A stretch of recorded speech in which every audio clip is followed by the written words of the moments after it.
I was 23 when I took my first real job, data entry at a small insurance company. I worked 10-hour shifts, sometimes on weekends, because my family needed money. My mom was sick and needed expensive treatment. My dad was often between jobs, so I felt responsible. Aaron and Bella, my younger siblings, were both in school, and I wanted them to have a normal life. I never went to parties. I never traveled. My paycheck covered rent, groceries, medicine, and my siblings' school fees. Some nights I lay awake with worry, but I believed my efforts would be worth it. I saw it as love. Whenever the bills stacked up, I wrote the checks. Whenever Mom needed help walking, I'd be there. She would say, "Thank you, Jasmine," but then she'd add, "Make sure to work harder. Medical bills are expensive." Dad would sigh, "We're lucky to have you." But it always sounded more like relief than gratitude. 12 years slipped by. I missed birthdays with friends, turned down promotions that required travel. I was so busy caring for them, I forgot to live for myself. I never thought it would become my prison. But it did, and it all started to crack the day I lost my job. It happened on a Wednesday afternoon. My boss called me into her office, looking pale. "I'm so sorry, Jasmine," she began, "but the company is downsizing. Your position is terminated." I felt my heart sink, but I held it together, nodding slowly. I cleared out my desk in silence. Years of loyalty, gone in a moment. Some coworkers hugged me, others avoided my eyes. I tried to stay calm, reminding myself I could find something else soon. But inside, I was terrified. My family depended on me. On the long bus ride home, I kept imagining how I'd deliver the news. Would they be supportive? I pictured my mom's sad eyes, my dad's usual sigh, maybe Bella's sarcastic comment about wasting my life. But I hoped, just this once, they'd say, "It's okay, Jasmine, we'll figure it out together." When I stepped into our small, cluttered living room, everyone was there. I took a deep breath and said, "I was laid off." Silence. Then Aaron laughed under his breath. Bella shrugged. My parents exchanged a look of disappointment. They said nothing comforting. I felt a strange sting in my chest. Something told me this was only the beginning. "Useless," Aaron mumbled from the couch, not even trying to be subtle. My stomach twisted. Bella folded her arms. "So what now? You plan to freeload while you find another job?"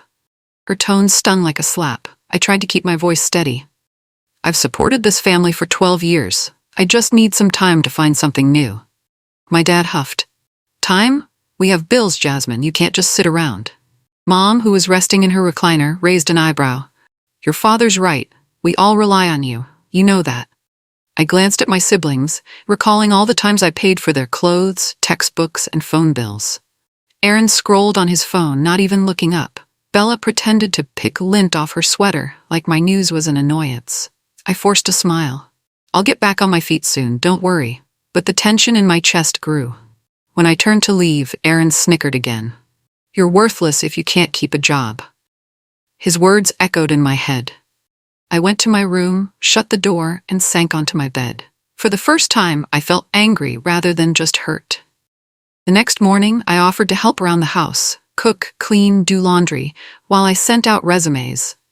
I tried to be helpful and keep the peace, but Bella rolled her eyes.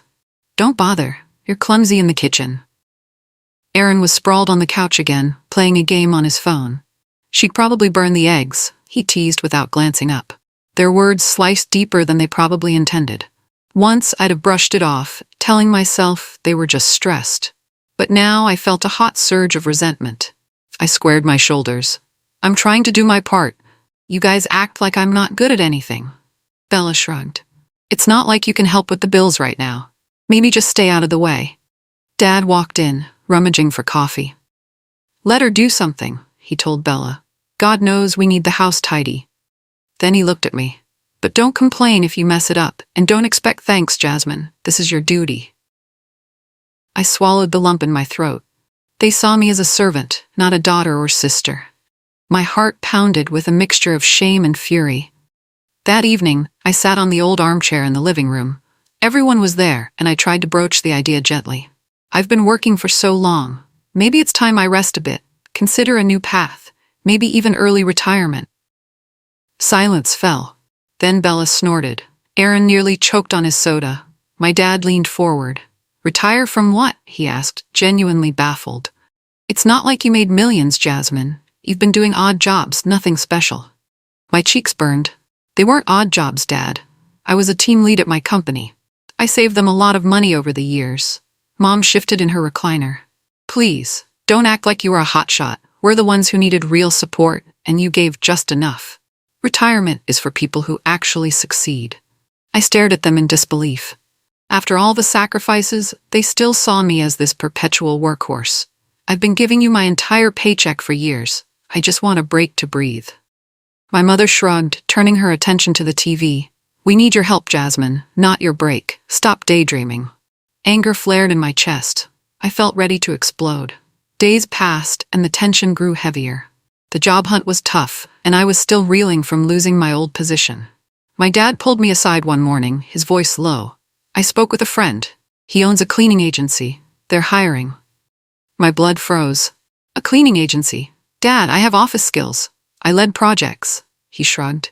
We need money. You're home all day. It's either that, or you better help pay for a caregiver for your mother. Then Bella chimed in from behind me. Yes, a caregiver might be best. But since you can't afford one, you can handle Mom's care yourself, right? Everything inside me twisted. I wasn't above any job, but their tone felt cruel. They made it sound like I was a lazy sponge. I snapped. I'm not your maid. I've supported you all for over a decade. Can't you see how unfair you're being? Aaron snorted. Unfair? You're the one who lost your job.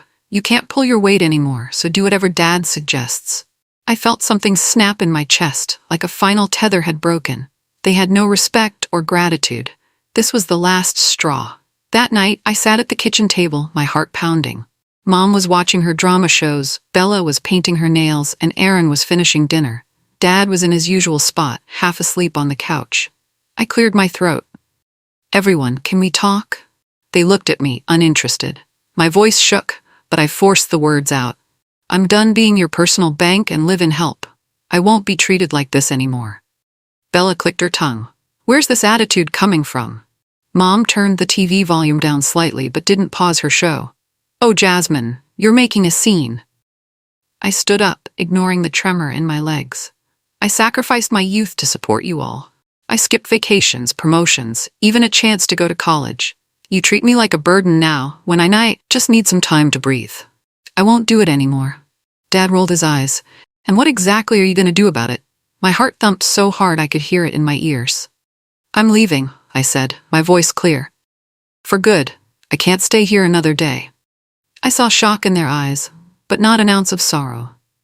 I lay awake that night, my mind drifting to the past. I remembered being 17, fresh out of high school, with dreams of studying architecture. I had been accepted into a reputable university, my future glowing with possibility. But then Mom got sick, Dad's job fell through, and the mortgage was overdue. They said, you have to help us, Jasmine. There's no one else. Bella and Aaron needed clothes and school supplies. I felt guilty wanting to leave, so I stayed. I took that data entry job instead, telling myself it was only temporary. But the more time passed, the more they depended on me. I tried to speak up once. I told Mom I want to go back to school. She replied, stop being selfish, the family needs you. Dad chimed in, it's your duty. I swallowed those dreams and kept working. At 23, I found a better role. My boss there, Miss Perkins, was kind and recognized my dedication. She became like a mentor, even a friend. But I never told my family how close we'd grown. They never asked. Now, all those memories felt like chains. I realized how much of my life I'd given away, and how little they cared. I woke up early, heart pounding with a secret I'd kept even from myself. Miss Perkins had passed away a year ago. She had no children and few relatives. In her final months, she told me, you've been the daughter I never had, Jasmine. One day you'll understand how much I appreciate you. I remembered standing by her hospital bed, holding her frail hand. She made me promise I'd take care of my own life, not just everyone else's. I never thought she'd actually leave me anything. But months after her funeral, a lawyer contacted me. Miss Perkins had set up a trust fund. She left me $9 million. I was stunned at the time. I hadn't told my family, afraid they'd demand more or call me a liar. So I left the money untouched, wanting to be sure I could handle it responsibly. But now, I was ready to use it. Not for them, but for me. The thought filled me with both guilt and excitement. I pictured telling my parents. I imagined the look on Aaron's face, but then I shook my head. This was my chance to break free, and I wouldn't let them ruin it. By dawn, I was packing my clothes into a single suitcase. Outside, I heard the usual morning chaos. Dad complaining about the power bill, Mom asking for her pain meds, Bella snapping at Aaron for hogging the bathroom. It felt like any other day. But for me, everything had changed. I zipped my bag and took a deep breath. I walked into the living room where they all gathered. "I'm leaving," I said, voice steady. "I can't stay here. I'll find a place of my own." Mom glanced at the suitcase. "You're being dramatic." Dad scowled. "And how will you afford that? You have no job, remember?" Bella smirked. "Good luck couch surfing." Aaron rolled his eyes. "You won't last a week on your own." Instead of arguing, I forced a calm smile. "Watch me." I walked to the door. My heart pounded, but I felt oddly liberated. Dad muttered something insulting under his breath. Bella just flipped her hair. Aaron shook his head. Mom warned, "Don't come crawling back when reality hits." I stepped outside, letting the door slam behind me. I felt a surge of adrenaline and a flicker of hope. There was no turning back now. With my suitcase in hand, I made my way down the driveway. Suddenly, my dad emerged from the house, shouting, "If you leave like this, don't expect a welcome here again." I turned around to face him. My breath caught in my throat. Part of me still wanted his love, but I remembered all the years he ignored my feelings. He waved his arms angrily. "We took care of you your whole life, and you repay us by running off?" A surge of indignation flooded me. "Took care of me? I've been paying your bills." I shot back. "For over a decade, and you never showed me respect." Mom appeared behind him, leaning on the doorframe. "You're making a mistake, Jasmine. You'll regret turning your back on us." My siblings hovered in the background, arms crossed, eyes cold. They offered no protest, no concern, nothing. I said nothing else. I just hauled my suitcase behind me and left. Each step felt lighter, as if I'd just slipped free of chains. My father's threats and my mother's warnings no longer held me captive. Their voices faded, and I realized, for the first time, I was in control of my own life. I walked several blocks until I reached a quiet cafe. My heart still pounded with adrenaline. I ordered a coffee and sat in a corner, gripping my phone like a lifeline. The lawyer's card was still saved in my contacts under Perkins Trust. I dialed. When a receptionist answered, I requested an appointment. They sounded warm, professional, relieved to finally hear from me. Over the phone, the lawyer explained the trust fund was fully set up. "You just need to sign a few final documents, and the funds are yours," he said. My mind spun. This was it. Real, tangible power, after years of feeling powerless. That afternoon, I checked into a nice hotel nearby. I used my credit card, one I rarely touched. In my mind, I imagined how my family would react if they knew I was staying in a suite overlooking the city. They'd probably call me irresponsible or delusional. But I was tired of living by their rules. As the sun set, I stood by the window and watched the skyline. A wave of relief hit me so strong I nearly cried. I wasn't trapped anymore. Tomorrow I'd finalize the inheritance, and then everything would change.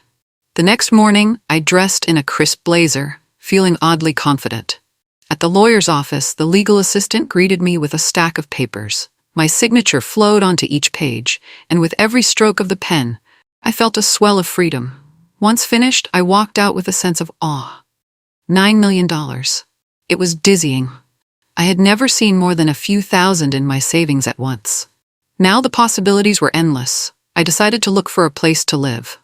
I found an upscale real estate agency near the hotel. The receptionist introduced me to Ava, a tall woman with a flawless suit and a haughty smile. We drove to an elite property showing in her shiny black sedan. During the ride, Ava asked about my budget. "I'm not sure," I said honestly. Her lips curved into a slight sneer. We arrived at a sleek new development. Ava started rattling off prices that nearly made me laugh. Just months ago, such amounts would have been impossible. But she didn't know my situation. She treated me like a broke window shopper. I clenched my teeth, determined to show her and everyone else that my life had just begun anew. We stepped into a bright, modern condo with floor-to-ceiling windows. Ava gave a practice tour. Her tone was dismissive, as if she believed I couldn't afford the place. When I asked about the final sale price, she glanced down at her clipboard. It's listed at around $2.5 million, she said, sighing. I'm sure that's out of your range.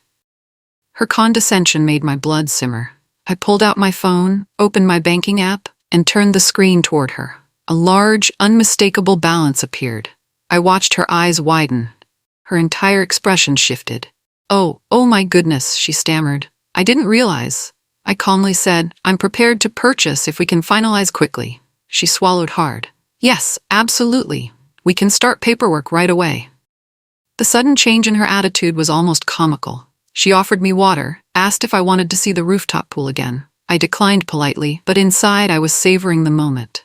I realized how often people judge by appearances, never suspecting I could hold that kind of wealth. For the first time in my life, I felt true power, and it felt liberating. After finalizing the condo purchase, I thought about the investment potential.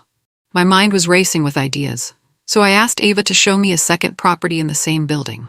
She looked stunned, but quickly agreed. The second unit was just as luxurious. Maybe a bit smaller, but perfect for renting out. Ava hesitated when she told me the price, as if scared to offend me.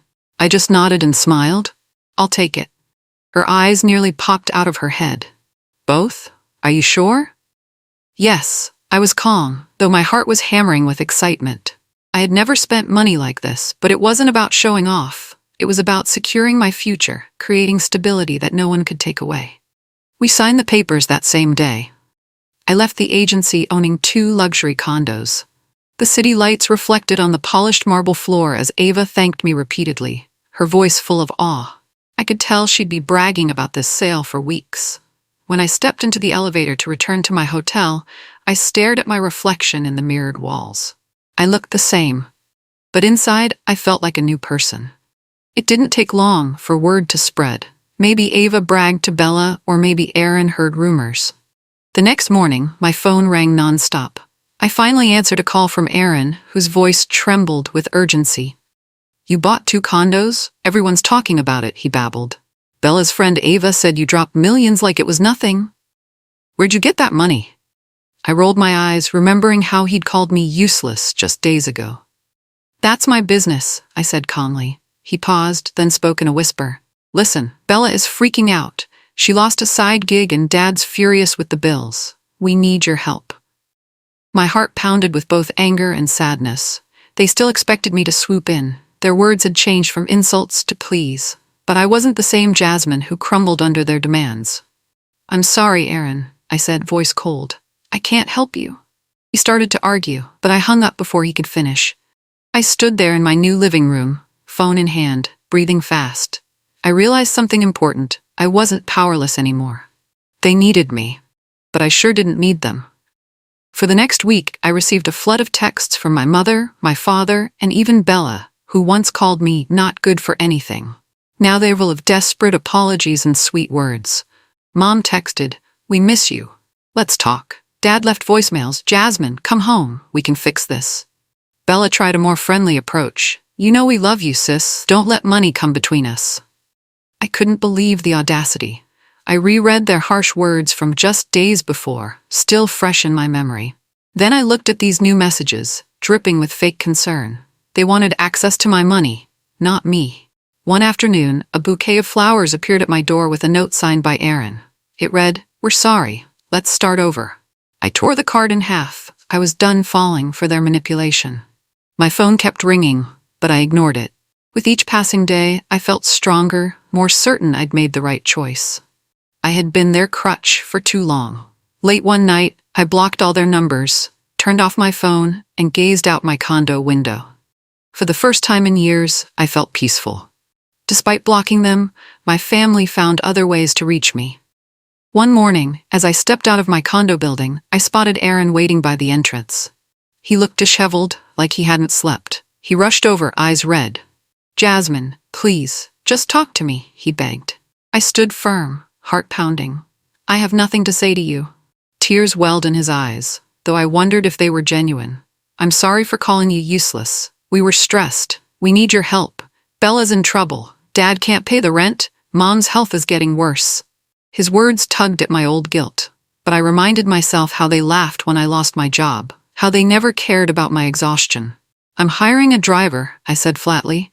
I won't be walking out this door alone again. Don't wait for me. He reached for my arm, but I pulled away. Jasmine, we're family. You can't shut us out. I stared at him. Family is supposed to care, Aaron. You only care now that I have money. I turned and hurried to a waiting taxi. My hands trembled the whole ride, but my resolve was like steel. I thought the drama would end if I ignored them. I was wrong. One morning I woke to countless notifications on my social media. My name was trending. Confused, I clicked a link. It was a live stream of Aaron crying, titled "My Sister Abandoned Us After Getting Rich." He put on a pitiful show, claiming I'd left them destitute. He lied, saying I refused to pay for our mother's medical care and that I only cared about my fancy lifestyle. He played sad music, dabbed his eyes, and told an exaggerated story of our perfect family life before I turned greedy. The chat comments were pouring in. Some viewers pitied him, calling me cruel. Others asked for more proof. My stomach twisted in rage. He was flipping the script completely. My phone buzzed with messages from friends who knew better, urging me to set the record straight. Part of me wanted to hide, but another part was done being the silent victim. Aaron had crossed a line. If he wanted to take this to the court of public opinion, then I'd meet him there, armed with the truth, and I wasn't afraid to reveal every ugly detail. That same afternoon, I set up my own live stream. I titled it, "The Truth About My Toxic Family," and a surprise. A small audience joined at first, but word spread quickly. People were curious to hear my side. I sat in front of my phone, hands shaking, but my voice was steady. Hi everyone. I'm Jasmine. You might have seen my brother's live stream claiming I abandoned my family. I have receipts. Literally. I clicked through files on my computer showing invoices for rent, bills, and groceries I had paid. I had bank statements proving I funded Mom's medical treatments. I laid out texts where Bella called me lazy and useless. I read them aloud, feeling a tremor in my chest. Then I said, here's the surprise. I announced I'd be donating $100,000 to a local women's shelter, Live, to prove I wasn't greedy. I clicked the donate button on camera. The chat exploded with reactions. I ended with, I've supported my family for 12 years, but when I lost my job, they mocked me. Now that I've come into money, they want back in. I'm done being their ATM. I took a shaky breath, then ended the stream. My heart hammered, but I felt a surge of triumph. Word of my live stream spread. Clips went viral. Online communities started comparing Aaron's tearful pleas to the hard evidence I'd shown.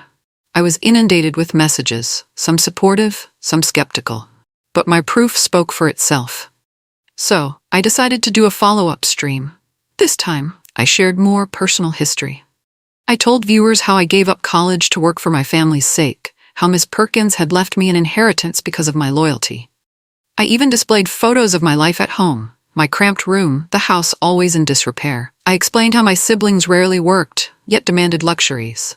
New phones, trendy clothes, gaming consoles. I covered the times Dad claimed he'd look for a job but ended up lazing around. The chat was outraged on my behalf. Tears welled in my eyes as I recalled the nights I went without sleep, worrying how to cover yet another medical bill for Mom. I've done enough, I said firmly into the camera. This money is my chance at freedom, and I won't be shamed into giving it away. The support rolled in like a wave. I saw hashtags forming, calling for my protection and praising my courage. My phone buzzed constantly with notifications. People were sending messages of encouragement. A single mom wrote, I understand your pain. Thank you for inspiring me to stand up for myself. Another commenter said, I was manipulated by my family too. Now I feel less alone. The more I spoke up, the more the public saw Aaron's deception. Someone dug up his old posts bragging about how he never worked a day in his life. Another person found Bella's tweets complaining about me being too controlling with her money. I released voice recordings of Bella mocking me, telling me to get a sugar daddy since I couldn't afford college. I showed short videos of Aaron complaining about having to buy his own groceries for once. People were shocked. The backlash against my family was swift. Aaron's stream got bombarded with angry comments. He tried to spin more lies, but the evidence was too strong. The internet can be ruthless, and this time, it was on my side. Seeing strangers rally behind me lit a spark in my chest. I realized there were thousands of people who identified with my story. They saw my strength, and it gave me even more resolve. Aaron's channel faced a mass report campaign. His sponsors, he had a few small brand deals, quickly dropped him. Online forums picked apart every inconsistency in his story. He tried another teary video, but viewers weren't buying it. The platform took action, and his channel was banned for misleading content and harassment. Bella tried to speak up on her own social media, but she faced a similar storm. People saw through her new sweet persona. She'd publicly slammed me before, and now those receipts were everywhere. I didn't feel glee at their downfall, just relief. They couldn't spread lies about me anymore. Still, part of me felt a pang of sorrow. We were siblings once, or at least I thought we were. But maybe it was always just me giving and them taking. Late one night, I got a call from a blocked number. I answered reluctantly. It was Aaron, sobbing and ranting that I'd ruined his life. He said, "We're your family. How could you do this?" I said quietly, "You did this to yourself." Then I hung up. For once, I didn't feel any guilt. Their power over me was gone. The avalanche of support online emboldened me further. I consulted with a lawyer about the defamation my family spread. He agreed there was a strong case, so I filed a lawsuit against Aaron for damages to my reputation. Any future job prospects he might have harmed, plus emotional distress. It felt surreal but necessary. My family had used me for years and then tried to ruin me publicly. I was done turning the other cheek. A few weeks later, I won the case.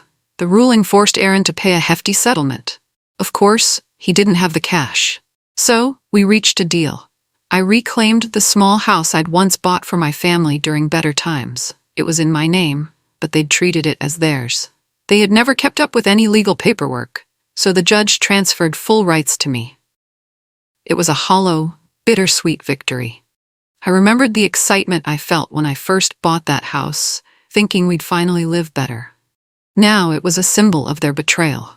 Stepping inside its empty rooms one last time, I realized I felt no sadness, only relief that I was finally free. With the settlement finalized, I sold that old house for a decent profit and decided on something quieter, more peaceful. I found a lakeside property about an hour from the city. Surrounded by tall pines and calm waters, it felt like a sanctuary. Moving day was a whirlwind, but satisfying. I donated the furniture I didn't need, started fresh with only the things that brought me joy. I spent my first night on the porch, listening to crickets and gentle waves. I felt a weight lift off my chest. I looked at the stars and realized I no longer had to explain myself to anyone. No more guilt, no more demands for money, no more fear of not living up to their impossible expectations. For the first time, I felt like I was living my own life.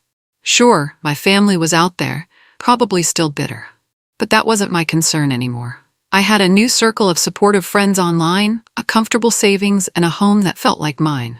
Leaning against the porch rail, I whispered, "I'm free." And in that moment, I believed it with every fiber of my being. My life was finally my own, and I had no regrets.